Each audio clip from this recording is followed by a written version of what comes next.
જામનગરના એક પોશ વિસ્તારમાં ધોળા દિવસે ચોરીનો પ્રયાસ થયો છે। તળાવની પાળ નજીક દિગ્વિજય પ્લોટ શેરી નંબર 10માં એક બંધ મકાનને તસ્કરોએ નિશાન બનાવ્યું હતું। ચોરે મકાનની બારીના સળિયા તોડી અંદર પ્રવેશ કર્યો હતો। આ ઘટના અંગે સ્થાનિકોએ તાત્કાલિક પોલીસને જાણ કરી હતી, જેથી પોલીસ ઘટના સ્થળે પહોંચી ચોરને શોધવાના પ્રયાસો કર્યા હતા। જોકે પોલીસના ગયા બાદ ચોર પહેલા માળેથી કૂદીને ફરાર થવામાં સફળ રહ્યો હતો। સમગ્ર ઘટના મકાનમાં લાગેલા સીસીટીવી કેમેરામાં કેદ થઈ ગઈ છે। ત્યારે આ ઘટનાને પગલે પોશ વિસ્તારના રહીશોમાં ભયનો માહોલ જોવા મળી રહ્યો છે। હું અશોકભાઈ 10 દિગ્વિજય પ્લોટમાંથી મારા ઘરની સામે દિનેશભાઈ દરજીના મકાનમાં 2-2.5 કલાક પહેલાં એક ચોર ઘૂસેલો।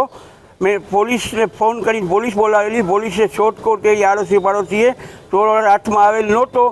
ચોરને બધા માણસો વયા ગયા। થોડીક વાર પછી એ ચોર રવેશમાંથી ઠેકડો મારીને ભાગી ગયેલો હતો। આ વિસ્તારમાં અનેક વાર આવા બનાવ બનતા રહીએ છીએ। આ વિસ્તારમાં સીસીટીવી કેમેરા છે, બધું છે, પણ હવે પોલીસ તપાસ કરે પછી ખ્યાલ આવે વધારે।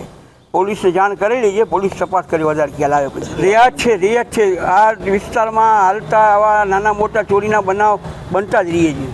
મારા ઘર સામે મકાનના બારીના સળિયા વાંકા વાળી ત્યાંથી અંદર ગયો હતો ને ઉપર ચડ્યો હતો।